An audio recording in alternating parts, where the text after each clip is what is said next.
বুদ্ধ পূর্ণিমাতে খুঁটি পুজো সম্পন্ন করল কল্যাণী ITI লুমিনাস ক্লাব। এবছরের থিম মায়ানমারের সিন বিউং প্যাগোডা। আজ শুভ বুদ্ধ পূর্ণিমার পবিত্র দিনে কল্যাণী ITI লুমিনাস ক্লাবের দুর্গা উৎসব 2025-এর খুঁটি পুজোর সাড়ম্বরে সম্পন্ন হলো। উৎসবের সূচনা লগ্নেই মণ্ডপের মূল কাঠামো তৈরির প্রথম পদক্ষেপটি উৎসাহ ও উদ্দীপনার মধ্যে দিয়ে অনুষ্ঠিত হয়।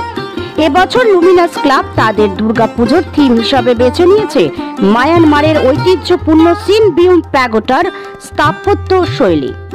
বৌদ্ধ মন্দিরের আদলে তৈরি হতে চলা এই মণ্ডপটি দর্শকদের এক নতুন এবং ভিন্ন আঙ্গিকের শিল্পকলার স্বাদ দেবে বলে আশা করা যাচ্ছে।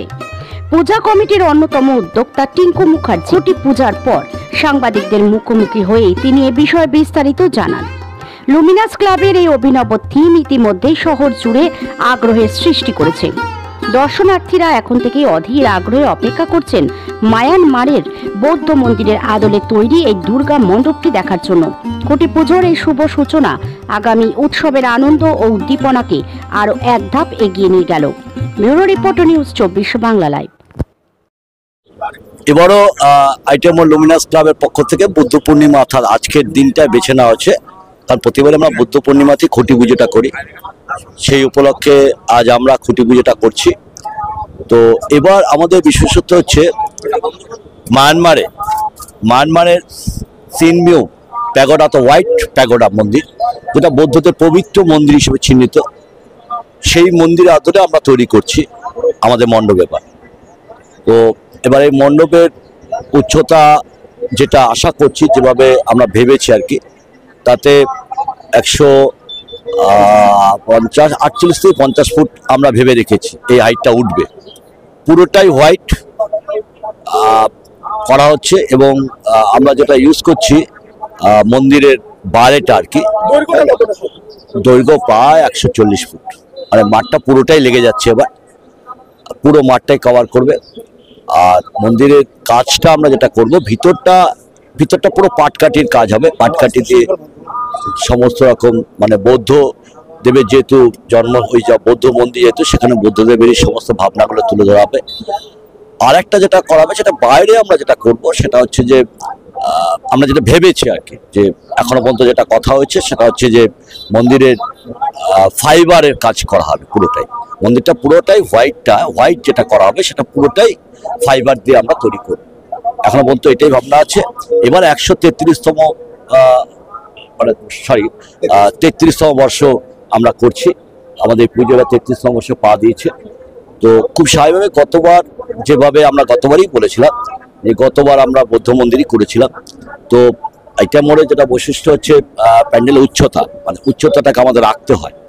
তো দূর দূরান্ত থেকে মানুষ আছে।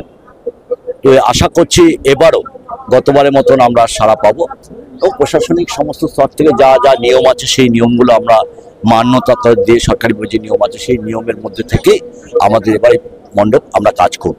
তো লাইভ না প্রতিমার যেটা হচ্ছে, আমাদের তো সেনকো গহনা পড়াবে মাকে, যেটা কথা 3 বছর এবার লাস্ট ইয়ার সেনকো মায়ের গায়ে গহনা জড়াবে, এবং সেটা হচ্ছে প্রতিমা যেটা একটা আছে। এবার একটু আর্টিস্টিক নিয়ে আসা হচ্ছে মাকে, মানে একটু আর্টের মধ্যে কাজটা করা হবে।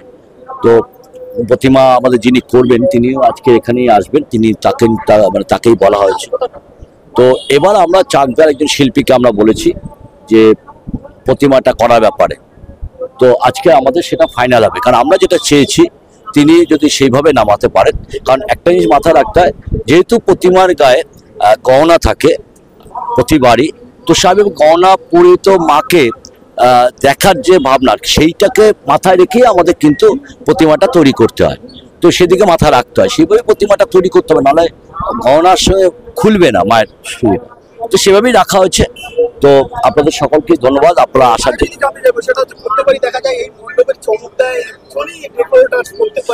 উইলিয়াম প্রতিবারই থাকে, এবারও আছে। আসলে মুশকিল হয়ে গেছে, ও আমাকে ছাড়ে না, আমি প্রতিবার গালাগালি করি, ও আমাকে ছাড়বে না। ঠিক আছে, মাঝে মাঝে ভাবি ছেড়ে দেবো, কিন্তু আবার দেখি রেখে দিই আর কি। তবে হ্যাঁ, এটা ঠিক যে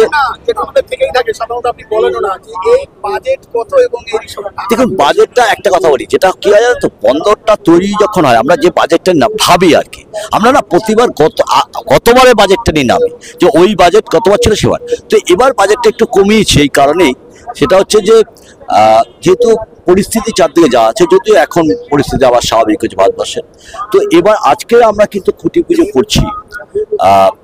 খুঁটি পুজো মায়ের অবশ্যই আরাধনা খুঁটি পুজোর মধ্যে দিয়ে, তো আমরা কিন্তু আমাদের পাহেলগাঁয়ে যারা নিরীহ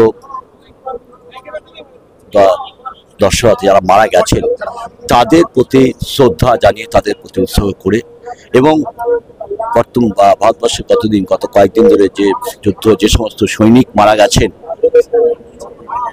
তাদের প্রতি শ্রদ্ধা রেখে এবারে খুঁটি পুজো আমরা শুরু করি। একদম শেষ প্রশ্ন, প্রত্যেক বছর যে সমস্যাটা হয় যে আইটিআই এত মানুষের মধ্যে উদ্দীপনা আসে যে রাস্তা ব্লক হয়ে যায়, মানুষের অভিযোগও থাকে, আনন্দের মাঝখানে মানুষের অভিযোগ উঠে আসে যে ঠিকভাবে হয়তো রাস্তা ক্লিয়ার হয় না, তাদের সমস্যা হয়, এলাকার মানুষ এই 10 দিন সমস্যা করে, এইগুলো কি কাটিয়ে উঠতে পারবে? দেখুন, একটা কথা বলি, একটা যে কোনো বড় কিছু করতে গেলে এটা বাস্তব যে আপনি কমপ্লিটলি 100% পারবেন তা হয় না, টুকটাক থাকে যায়, এবং এটা থাকবে এটা আমরা জানি, কিন্তু তবুও গতবার কিন্তু অনেক স্মৃতি প্রশাসন এবং আমরা যৌথভাবে, ভলেন্টিয়ার্স মানে আমরা আমাদের টোটাল কমিটি, তো আমরা যেভাবে কাজ করেছি গতবার তো ব্যারিকেড থেকে শুরু করে, এবং আমার মনে হয়েছে যারা দর্শনার্থী এসছেন বাইরের থেকে তারা কিন্তু কোথাও আমরা অবস্ট্রাকশন করি, সবাই কিন্তু স্মুথলি প্রবেশ করেছেন এবং কোথাও কিন্তু প্রবলেম হয়নি। এবার মুশকিল হয় কি, কল্যাণী শহর তো ছোট, এবার ধরুন গতবার 36 লাখ লোক মানুষ প্রবেশ করেছে, খুব স্বাভাবিক লোকগুলো ধরুন হাঁটতে হাঁটতে মেন স্টেশন থেকে আসছে যারা ট্রেন মূলত, এবার তারা ধরুন লাইন করে লোকগুলো ঢুকছে, এবার মানুষেরা ভয়, কিন্তু ঘটনা হচ্ছে এবার টুকটাক সমস্যা হয়, এটাই মানি, ওই বাইরের থেকে কেউ আসে, কারো বাড়ির সামনে হয়তো, কল্যাণী শহর তো একটু অন্য ভাবনা চলে, কোনো বাড়ির সামনে হয়তো মলমূত্র করছে, যেটা আমরা এবার সজাগ দৃশ্যে রাখবো, কিন্তু তবুও দেখুন এত বড় পুজোর সামনে থেকে এবার কোন বাড়ির সামনে, এত শহরটা তো বড় কোন থাকে, তো তবুও আমি সবাই কাছে অনুরোধ করবো শহরের মানুষকে, অত আমরা তো সারা বছর নয় একটা বছর করি, এবং এটা তো ঠিক এই পুজোকে কেন্দ্র করে কল্যাণী শহর ভারতবর্ষের কাছে আজকে দাঁড়িয়েছে, এটা কেউ অস্বীকার করতে পারে না, এবং এই পুজোকে কেন্দ্র করে কিন্তু বহু মানুষ করে খাচ্ছে, এটাও বাস্তব, এবং গতবারও প্রায় আমি যা দেখেছি যারা ব্যবসা করেছেন এখানে দাঁড়িয়ে প্রায় কয়েক কোটি টাকা ট্রানজাকশন হয়েছে গরিব মানুষের কাছে হাতে, আজ টোটোওয়ালা বলুন প্রান্তিক পরিবারের মানুষগুলো উপকৃত হয়েছে, এটাও আমার বাস্তব। তা আজকে যদি আমি দেখতে পাচ্ছি পুজো, আমরা প্রত্যেকবার টাওয়ার নাহলে বিভিন্ন মন্দিরের আমরা রূপ নিয়ে থাকি। আমরা এবছর যেটা প্যাগোডা টাইপের মন্দির, যেটা বৌদ্ধ মন্দির, আমরা মায়ানমারের সিনভিউ শর্টে বলি আমরা হোয়াইট টেম্পল, তো আমরা এবার এটাই চিন্তা ভাবনা করলাম যে হোয়াইট টেম্পল এবং প্যাগোডা টাইপের কল্যাণীতে হয়নি, কল্যাণীতে হয়নি, তো আমরা ওই চিন্তা ভাবনা করেছি যে আমরা এবার প্যাগোডা টাইপের এই মন্দিরটি আমরা উপস্থাপনা করব। যেটা আমরা উদ্যোক্তাদের পক্ষ থেকে জানতে পারলাম, এর বাজেট কেমন হতে পারে আনুমানিক কাছাকাছি? দেখুন, একটু আগে আমাদের কর্ণধার মুখার্জি বললেন যে উইলিয়াম ছাড়ছে না, আমরা কেউ কাউকে ছাড়তে পারছি না, এটাও বাস্তব।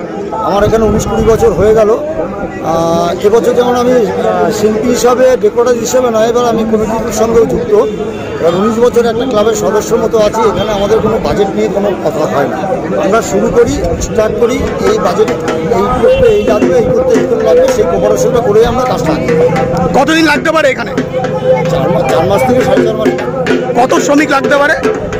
আমাদের কত শ্রমিক লাগতে পারে? সবাইকে ডিস্টার্ব করবে। শ্রমিক আমাদের প্রথম দিকে আমাদের একটু কম থাকে, আমাদের 40-50 জন থাকে, আমরা এটা 11th আওয়ারে বাড়তে বাড়তে 80-100 জন হয়ে যায়। 80 জন। মোট কত শ্রমিক লাগতে পারে এই মণ্ডপ?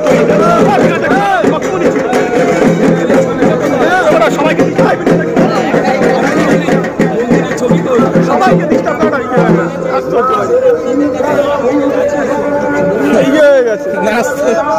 না করছি, ওরা ভাবলাম মাত্র নাকি যেটা মণ্ডপ তৈরিতে আমাদের প্রথম দিকে 40 জনের মতো থাকে, কিন্তু আমরা যখন 11th আওয়ার আসে, ঝড় বৃষ্টি এগুলো প্রতিকূলতার মধ্যে দিয়ে আমরা যখন পড়ে যাই, তখন আমাদের আস্তে আস্তে বাড়তে বাড়তে 80-100 জন লাশ দিয়ে রাখি। মানে মোটের উপর আপনার প্রত্যেক দিন 80 জনের মতো শ্রমিক লাগতে পারে। আপনার নাম পরিচয়? আমি সরকার ডিপার্টমেন্টের কর্ণধার উইলিয়াম সরকার এবং পুজো কমিটির সদস্য। একটা জিনিস মিস করে গেলাম যে এই মণ্ডপে কি কি জিনিস দিয়ে তৈরি হবে, কি কি সামগ্রী ব্যবহার? সম্পূর্ণ এবছর বিভিন্ন রকমের পাকাটি আমরা সেটাকে বিভিন্ন সাইজের কেটে সেটাকে বার্নিশ করে আমরা ভেতরে হস্তশিল্পের কাজ করছি। আর বাইরেটা আমরা প্লাই এবং ফাইবার তার সঙ্গে কালার ইউজ করে আমরা এবছরের মণ্ডপটি সাজাচ্ছি।